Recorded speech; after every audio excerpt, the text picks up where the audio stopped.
Tonight's session is our second part of our four-part series on leading a team. This is session 2, developing people through teams. I'd like to begin this evening with a little bit of a quiz for you, a little question to get you started tonight.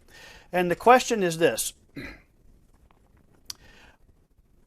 what is the sole purpose of a team? What is the purpose of a team?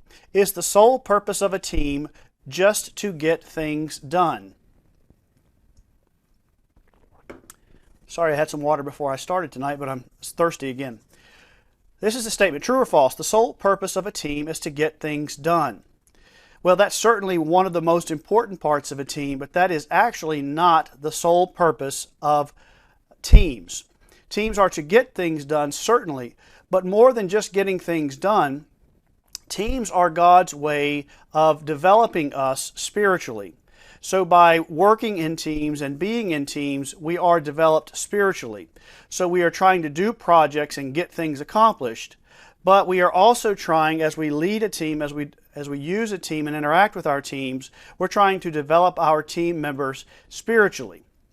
I remember something that I learned in seminary. There was one of the professors, and I don't remember his name, but he said something to this effect.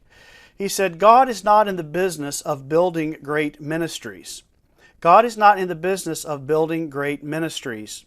We think that He is. We think that God is in the business of building great churches and great music ministries and great youth ministries and great parachurch ministries.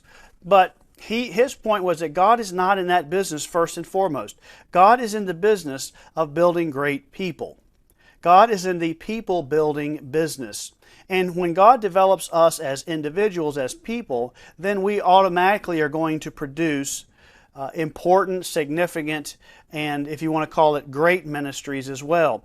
If we don't develop individually as believers through the work of our teams, eventually the ministry that we do will fall apart. It will fall in on itself because it's going to be built on our character. Think about it for a moment. Even the ministries that we perform, the structures that we erect, the processes we perfect, the ministries we do, they're all about building people, aren't they? The interactions we have and the situations we are forced to face through the work of our team becomes a laboratory through which God builds our character. So we are in the character building business, and team activity is one way that God develops us that way. So let's look at an overview here of tonight, what we're going to talk about. We'll talk about how team activities stimulate character development. How is it that teams actually cause us, create situations where we can be refined in our character. And then we want to talk about how team leaders can manage that character development. We'll look first at the situations that arise in teams that can develop character, and then we'll look at how leaders are to manage that character development in their team members. And then finally we're going to look at how the team leaders themselves are developed when they work to develop other people. So it's not just the team members that are developed through team activity, it's also the team leaders that are developed. And we'll look at some of the ways that team leaders are developed by working to develop their team members. So let's begin then with how team activities stimulate character development. How is it that team activities work to create opportunities for us to grow? Let's look at some of these, look at some text here for a moment. Let's look at a verse in Isaiah 48:10. If you've been in the church for any length of time, you know that God builds character through difficulties. Character development comes through life challenges. Let's look at Isaiah 48:10. Very interesting statement here. The Lord says, "Behold, I have refined you, but not as silver. I have tested you in the furnace of affliction." Behold, I have refined you, but not as silver. He's saying, I didn't actually put you in the cauldron and begin to physically burn you. The way that I developed you, as silver is developed, is I put you in a furnace of affliction. Affliction. The word affliction here means to be pressed, humbled, mishandled, or weakened. So God is saying, I am refining you. I am purifying you through this thing called affliction. by squeezing you, pushing you down, roughing you up a little bit, making you and showing you that you are weak. So affliction is any situation that causes inner stress or turmoil. Anytime we feel uncomfortable in our minds, in our hearts, in our spirits because of some situation that has developed in our lives, this is a form of affliction. Why is it that God must use affliction to perfect us? You would think that the Bible tells us what we are supposed to do. You would think that we would just automatically do it and we wouldn't have to have any great difficulties come in our lives. But we find that one of God's greatest tools in our development is affliction, is difficulty, humbling, trials, tribulations, as we often talk about. But why? Why do we have to have those? Well, let me take you through the steps here to reason out with you why He must use affliction in each of our lives. Why is it necessary and required that He does that? First of all, what affliction does is it breaks our arrogance and it opens our minds. We are so arrogant by our nature. We are so full of pride by our nature. We think we know everything. We think we've got it all figured out. We think we can determine the way out of a situation. We think we know the best way to act and carry on. So what God has to do first, before He can teach us His ways and develop us, is He has to break us. And so He has to keep beating us down lower and lower and lower until we become willing to listen. So that's the first thing that affliction does. It breaks our arrogance and then it opens our minds. And then the pain, the difficulty, the trial, especially when it goes on over some period of time, provides an incentive for us to change. We get down to the end of ourselves and we say, I have tried everything I can try, and now I've got to do something different. I've got to do something outside of normal. I've got to do something other than what I think I should do in order to fix this situation, deal with this situation, find some kind of victory in this situation. And then the third thing that happens after that happens is God comes to us and He says, do this, try it this way. He teaches us from His Word. He teaches us from the pulpit. He teaches us through the ministry of others. And we see His ways and we learn His ways. And once we try them, after we're humbled and we have that incentive pushing us to try God's ways, we see that they work. And then that becomes our own conviction that God's ways are the best. And after you've been through this cycle a few times in your life, as you get older and as you've walked with the Lord longer and longer, you don't need so much breaking.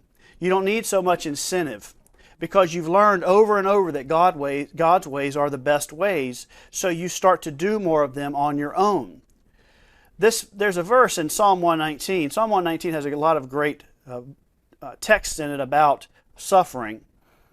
And on this last point here, that we become convinced that God's ways are superior. Psalm 119:71 says this, "It is good for me that I have been afflicted." Now, how many of you can say that? I tell you what, it takes a lot of maturity. It takes a lot of time. It takes a lot of time with God to come to the point where you can say, it's good that I was afflicted. It's good that I was put in this trial. It was good that I was humbled. Why? That I may learn your statutes. Do you see the connection here? Over on the left, we've got breaking of arrogance. Then we've got incentive. And then we finally learn that God's ways are the best. And that's exactly what the psalmist is saying here. He's saying it's good for me that I was afflicted, because it caused me to have to learn your statutes. And when I learn your statutes or your laws or your ways, my life gets better. It might not get better on the outside, but it gets better on the inside. And how I deal with it and how I look at it changes. And what I've learned over the course of time in my suffering is something I want to share with you now. Here's the statement. I want to talk to you about this just for a moment. The deeper our resistance, or the more profound the change targeted, the harder and longer the trial will be. Let's work through this. The deeper our resistance. Sometimes we are just not willing to listen to God.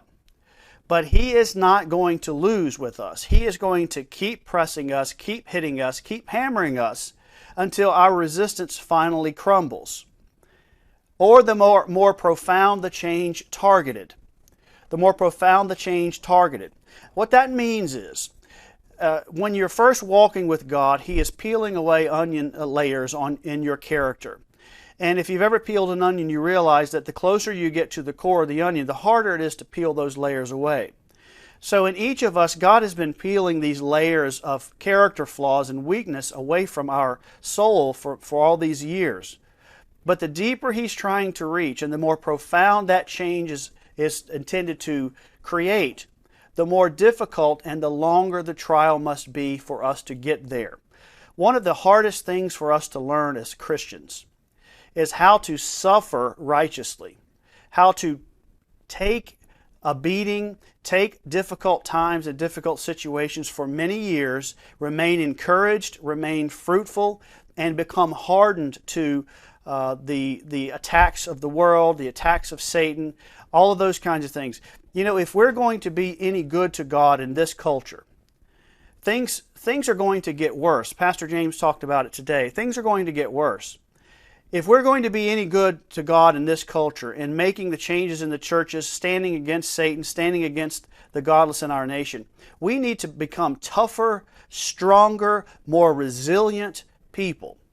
Well, if God is trying to work that kind of a change in you, then He is going to have to put you through something very long and very difficult. So if you or anyone in your family, someone you know, a friend, is going through a long and difficult trial, these are the two areas you need to look at. You need to look and see, are they resisting God? Are they living for God? Are they obeying God in all ways? Is there sin in their lives? Have they built their lives on sin? Or is God maybe developing them in some deeper, more profound way so that He can use them in the future? That is why affliction must be used by God to get us to change. Well, what does that have to do with the situations that we face in our teams? Team interaction and activity creates situations of difficulty.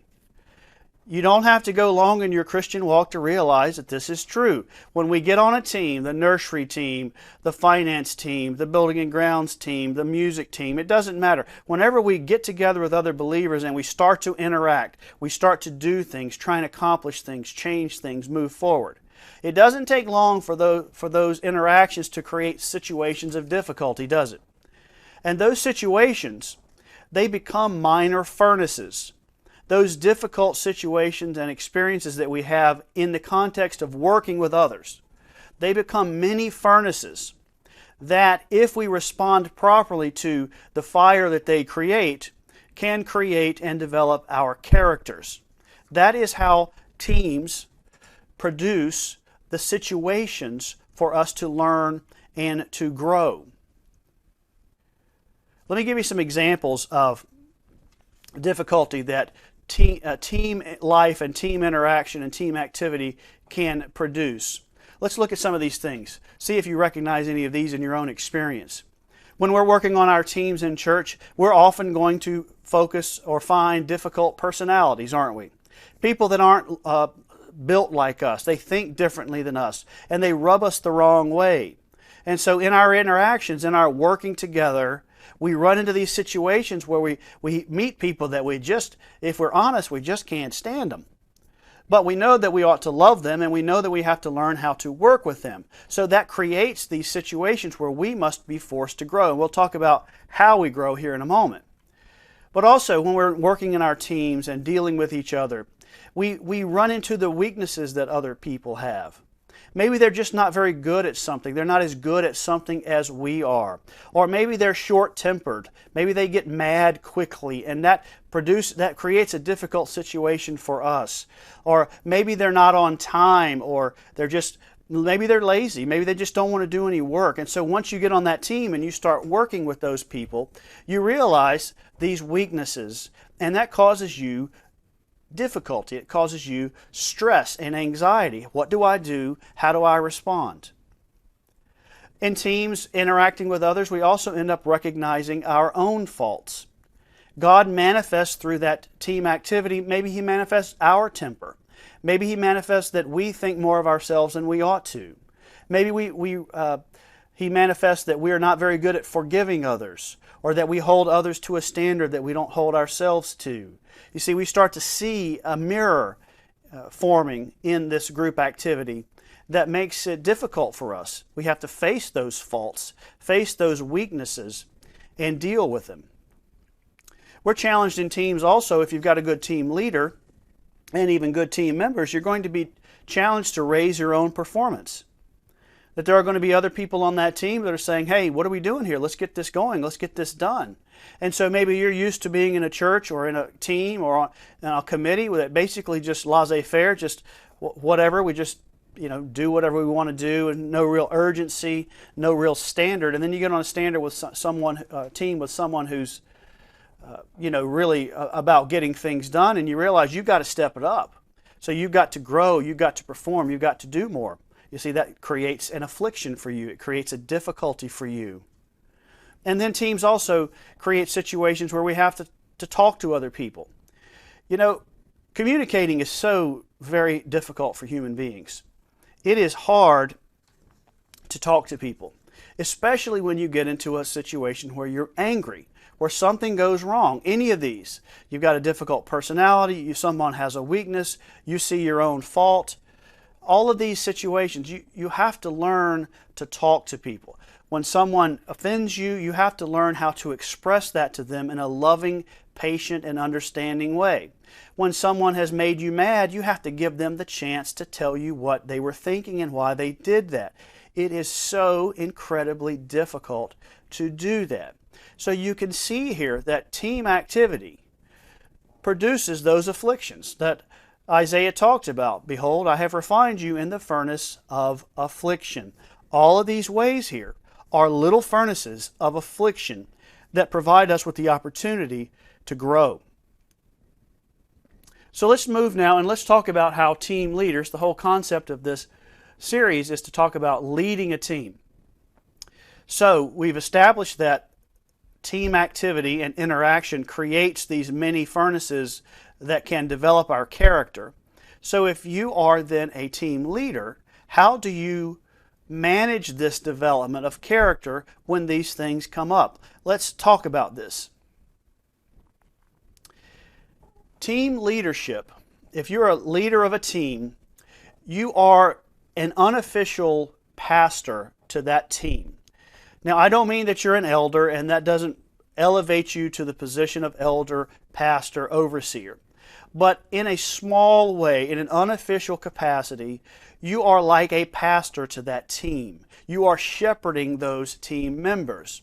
And so as difficulties arise in your team, and you're recognizing those difficulties that we've already talked about here a slide or two ago, then you have to help your members, the team members, navigate those issues, navigate that trial, that affliction, and their response to it in a biblical way. In other words, in a way that Christ would be pleased with, in a way that Christ Himself would do that.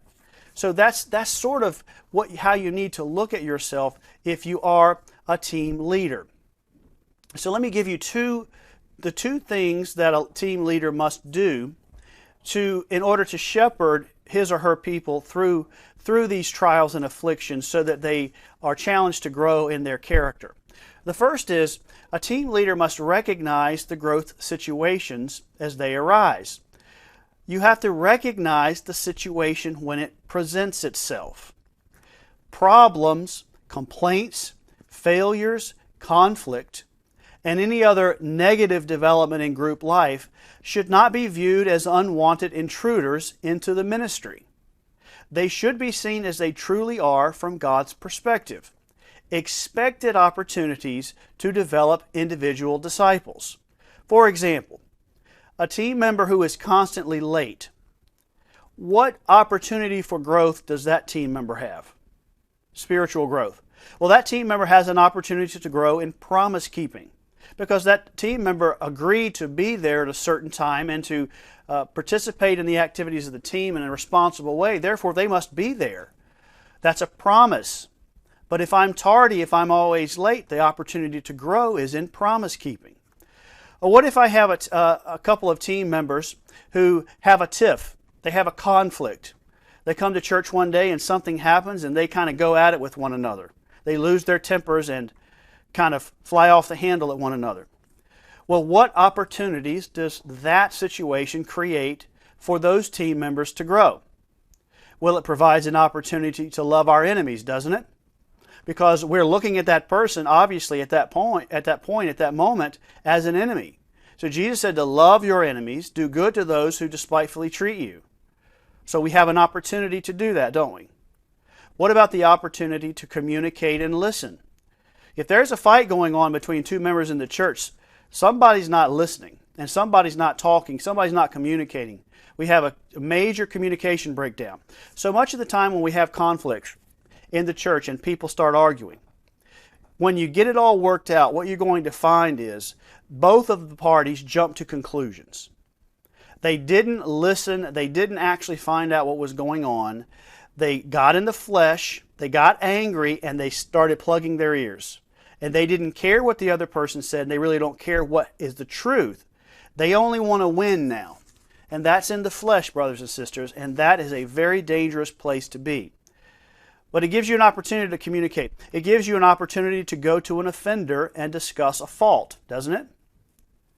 Now, I'll tell you from personal experiences, that is one of the most difficult things that there is to do. When somebody makes you mad, hurts your feelings, rubs you the wrong way, to go to them in love and mention the issue and talk to them about it is so difficult. But it is so important, and it has so many benefits to the kingdom.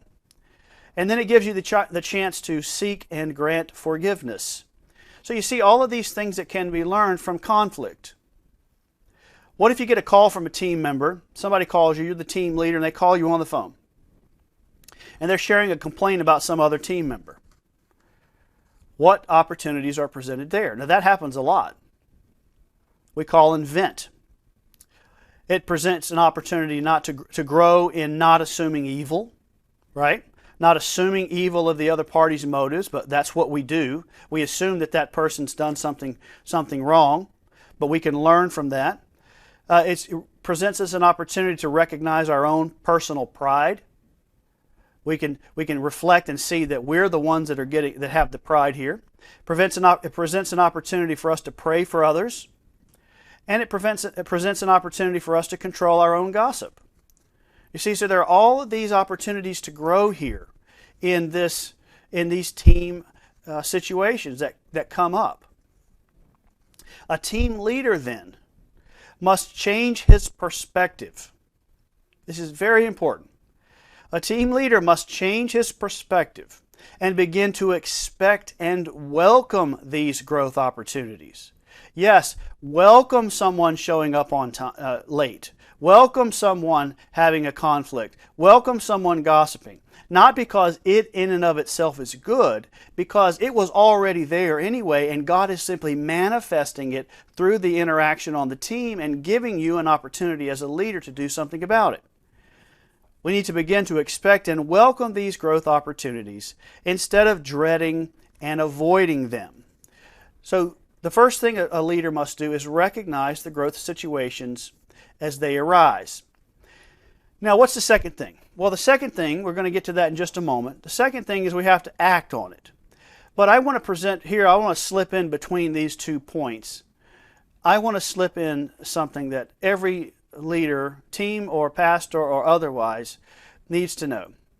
That in every situation that you encounter with your team and your team members, it is always about the person first. It is always about loving this person, encouraging this person, directing this person, developing this person. We're not in leadership to use others to get things done, in the sense using them negatively, just kind of taking from them, getting them to work, and then pushing them off to the side. That is not what team leadership or Christian leadership is about. We want to get things done through people, yes. We want to push and challenge people to perform and to live up to Christ's standard, yes. But the most important thing is that person. That's why you'll notice usually when I talk to individuals, I talk to anybody on a team, if I'm having a conference call, anything I'm doing with church members, I know James and Ollie are this way too. the first thing I always ask is, how are you doing?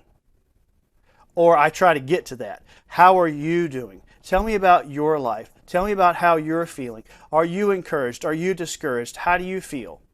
It's always about the person first. The ministry is second. The work that we have to do is second. So we have to look at, as we recognize the spiritual issues that are manifested in our teams, and as we move forward to try and help them be corrected, we have to keep in mind that the first thing we want to do is care for these people, love these people, genuinely be interested in these people, put their life, their issues, their situations first, and the work of the ministry second. Always people first in your leadership. So once the leader himself recognizes that we have the issues that are arising, the second thing that he must do is he must help the member see the situation for what it really is. This is where the shepherding part comes in. You have to begin to help the people deal with the issues that are being manifested through their teams. The leader cannot take the easy way out. The team leader cannot take the easy way out. He cannot ignore the issue. If someone calls you gossiping, you cannot ignore that issue. If somebody is having a conflict and showing anger and being irate with another team member, you cannot ignore that. That must be addressed. You cannot become discouraged by these things. Remember, you change your attitude, the way you're thinking, where you're expecting and welcoming these challenging situations because they're opportunities to be developed. You can't use it as a justification to quit. So many people get into a leadership in a team and people start disagreeing, people start gossiping, they start doing the things that people always do, and the team leader says, I don't want to do this, I didn't sign up for this. Well, actually you did. When you took a leadership position, a team leader, you did sign up for that.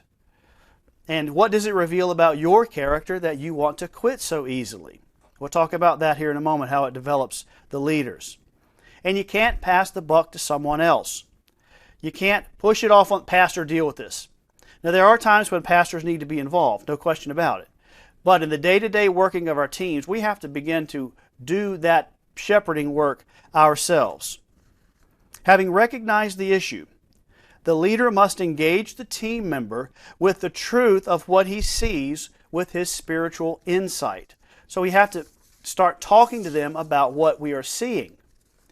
Let's take this example of gossip, which comes up very, very often in churches and in groups and teams. Let's say that someone calls you, and you're a team leader, and this someone calls you, and this is what they say. Here's the situation. Here's what they say. Jimmy Bob was so rude to Mary Sue this morning when we were doing the food ministry to the homeless. I'll tell you what, I'm not going to work with him anymore. That's what this person calls you and says. Now, what are the spiritual issues that are manifested by that? Well, there are a number of them, but first of all, it's gossip, isn't it? What is the appropriate response for the leader? How about this? Is this the appropriate response? I know exactly what you mean. I'm really sorry. I'll make sure you aren't scheduled to work with him anymore. Is that it? Just totally skip around the problem. Just make sure these people don't work together anymore and let it go at that. Is that going to solve the problem? Let me ask you, if you do that, what's going to happen the next time they don't get along? What happens when this person goes and works with another person and they have a problem again? You see, that's why we have to deal with the issues that our people are manifesting. We cannot just overlook them. Is this what Christ would do? Would he just reschedule and try and avoid it? No. Why? Because this conduct is not consistent with his word and will not help either disciple grow. The appropriate response is to help the believer see what spiritual issues this has exposed in them. And let me show you some examples here of what this might be exposing. Here are 3 verses that apply in different ways to this sort of made-up scenario, but very realistic scenario. Here's what you could say. You could say, are you sure you heard the whole conversation? Remember, Jimmy Bob says, Jimmy Bob was rude to Mary Sue this morning, said something ugly to her. All right? Proverbs 18:13 says, he who answers a matter before he hears it, it is his folly and shame. In other words, we're not to jump to conclusions. We're to make sure we've heard everything. Are you sure you heard the whole conversation? The second way you could approach this is from Matthew 18:15. And you could say, did you talk to Jimmy Bob about it? That's almost the first thing I always do. If somebody calls me telling me about someone else, I'll say, have you talked to them about it? Matthew 18:15 says, if a brother has offended you, you are to go to him and him alone and reveal his fault. And if he repents, you have gained a brother. So you're not supposed to call your team leader and say, so-and-so did so-and-so. Nope. If you see sin, if you see something that offends you, in love and patience and gentleness, after much prayer, you must go talk to that person about it and no one else. And then you can ask, did you pray for them? Matthew 5:44, Jesus says, love your enemies. Love your enemies. So those are three appropriate responses to this situation from a leadership standpoint. This is the way a leader could respond to it. But I want to take one of these and let's look at this one that I said I use most often. And let me guide you through how I would deal with this, how I might talk to this person that had called me, just to give you an example of how you might approach it. So the person calls me and says, so-and-so did so-and-so, and is kind of gossiping about it. I would say, did you talk to them about it yet? Okay? Here's what I would say. Appreciate you making me aware of the situation. I'm sorry this happened. Were you able to talk to Jimmy Bob about it? You see, I'm pushing back and saying you need to go talk to that other person. More than likely, here's the answer you're going to get. No, I haven't. All right, are we going to take Jesus' commands seriously or are we not? Are we going to live up to what his standards are or are we not? So this is where the leader has to be able to turn it around and push back. Here's what you got to do. You've got to acknowledge and show empathy. You acknowledge the issue and the situation, and you show empathy. I understand. Then you ask about the spiritual issue. You explain why it's important that you address it spiritually and biblically. And then you ask them to do the right thing. So let me go on here. Here's what I would say. I appreciate you making me aware of the situation. That's acknowledging it. I'm sorry this happened. That's empathy. And you are. You don't want this to happen. This isn't something that you want to happen to your team members, but it does happen. Right? Were you able to talk to Jimmy about it? That's asking about the spiritual issue. Right? No, I haven't. Not yet. So here, this is how I would explain it and ask them to do the right thing, these last two parts of this approach. The reason this is important that you go talk to Jimmy Bob about it and not to anyone else is to keep the issue from spreading beyond just the two of you. You see, you explain things. You don't just tell people what to do, you tell them why, so that it becomes their conviction. We don't want a bigger problem to develop from this, do we? It will also give you a chance to hear his side of the story. Remember what we talked about from Proverbs 18:13? Maybe there's something you don't know that was going on. It also will let him know his behavior is hurting others. He may not even know he is doing this. So, do you think you could find the time to speak with him? See, I'm asking them to go and to address it with that person. So you have to, as a team leader, you have to become spiritually sensitive to what's going on with your team members and recognize the spiritual situations that come up. And then you have to help guide them into the appropriate response. Now, they're not always going to do what you say. People are hard-headed and people are hard-hearted. And when they get in the flesh and they get mad, sometimes they're not going to do what you say. And if that's the case, we're going to talk a little bit later about talking to your pastor or pastors about this and getting their help. When I say that, you're not to push this issue off on someone else, I don't mean that you can never seek counsel. Of course you want to seek counsel. But I'm saying that it is our responsibility as leaders to do things about these situations as they manifest themselves. So then finally, how are team leaders developed? Through developing others. How are team leaders developed? Through developing others. Sometimes it's true of management. When people think about managers, people being promoted into management, And it's also true about leadership, people being promoted into leadership positions. Leadership is not the place we go when we have no growing left to do.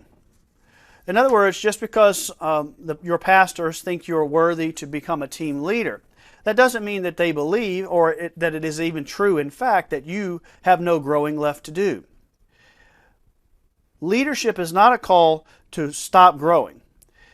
It is a call and a responsibility to grow in even deeper, more profound, and more productive ways.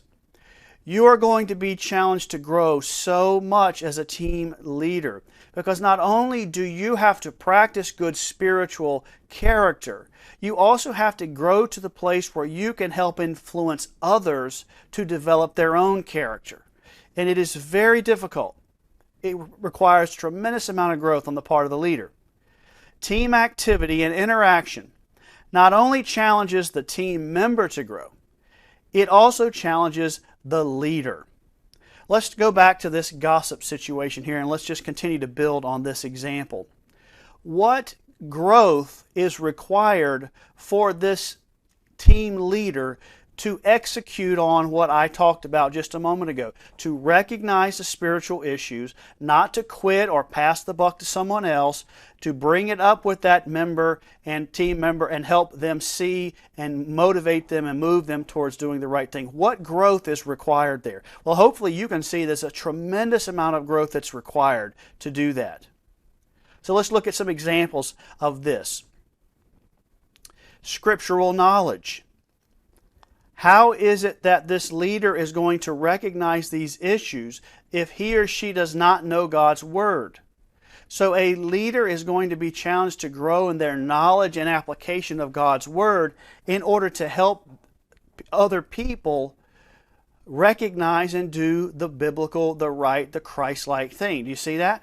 So you're not going to stop growing in your scriptural knowledge. You're going to have to increase it. Think about the growth that's required for you to challenge someone else to obey.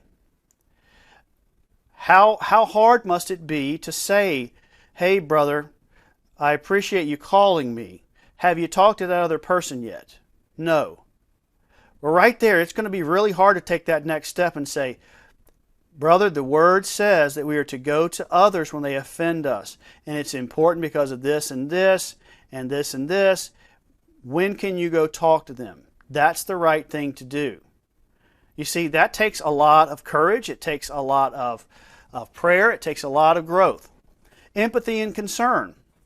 We talked about it earlier, and I said that the person is first. Well, you might not be a kind of person who's lovey-dovey and touchy-feely, and when someone else is hurting or down or whatever, maybe you don't have that kind of compassion gene. But as a leader, you have to develop that compassion gene. Even if you don't feel it so emotionally, you still have to carry it out and execute, show concern, pray for someone else, be concerned about them. I mean, I'll confess to you, I'm not the most lovey-dovey, emotional kind of person. I'm much more black and white, and I've found over the years that relationships are important to me, but I can let them come and go. I don't have to have everybody like me and that kind of thing. But what I've had to develop is a concern for people because Christ told me to love them. So I am going to show love to them even if I don't feel it so emotionally at that moment. So I have to grow. I've had to grow in doing that. And love is as much an action as it is a feeling. So we have to grow there. Prayer for others. We need to pray for our team members, and as we see these things develop, as we see the potential disasters that could take place when people start fighting among one another and gossiping, and we know the harm that it does to the kingdom, it should cause us to pray more, to seek Christ more, to truly bring them before God and ask for Him to change them, to give us wisdom and strength, teach us the Scriptures, help us to be bold enough and courageous enough to challenge them, help us to grow in our empathy and concern for others. We must grow in our prayers. If you're a team leader and you're not praying very much, I encourage you to do that. You're not fulfilling all of your responsibilities and you're not going to be able to lead as well as you would like to. And then encouraging those who are disheartened. A lot of times, when our people show spiritual immaturity, when they get angry, when they say something that's not nice, when they don't show up when they promise to, when they don't keep their commitments, whatever it is, it could be a million things. It's something else going on in their lives. And that's why I say you've always got to look at the person first. Hey, what's going on? Are you okay? And you have to become someone who encourages people. Your team members, more than likely, they're all volunteers. They're giving up their time to do this. In an already busy, hectic schedule, they've got responsibilities at home, they've got responsibilities at work, they may have sick parents, sick relatives, sick husband, sick wife, they may have health issues themselves. You have to grow in being able to encourage people and lift them up and support them as they're trying to help you and your other team members work together and get things done. And again, as we see from Isaiah 48, what are these situations? They are simply little furnaces that God is using to develop the leader, not just the individual team members. So we have to recognize those spiritual issues, and then we have to address them with our team members, and as we go, we must be growing as well. I'll leave you with this thought of team leadership and trying to develop others through the activity and interactions of your team. You are going to need help in this, and that is what your pastors are for. If you have a situation come up in your team and you are immediately not certain biblically what you should do, or even if you think you know what you should do, seek the counsel and advice of your pastor and your spiritual leaders. Go to your pastor. Go to Pastor James. Brother Ali and myself, we're both ordained ministers, and we've got a lot of experience in these situations. And by God's grace, we have a good understanding of the Word. We can give you the right advice to help guide you. I'm not suggesting that you don't get advice. I'm suggesting that you don't pass it off to someone else to do it. But call Pastor James, call me, call Ali. This is the situation. It's not gossip if we are leaders and we are trying to solve a problem in ministry. We all know when we're talking about other people in the context of ministry that we're not gossiping. We're not going to let that go anywhere else. But you've got to go and say, this is the situation. What do you think I should do? Never jump off the cuff. If you get angry, if you get upset with one of your team members, never just go off and do something. Always get some other counsel. Proverbs 12:15 says, "The way of a fool is right in his own eyes, but he who heeds counsel is wise." Be careful what kind of counsel you're getting, brothers and sisters, on any issue.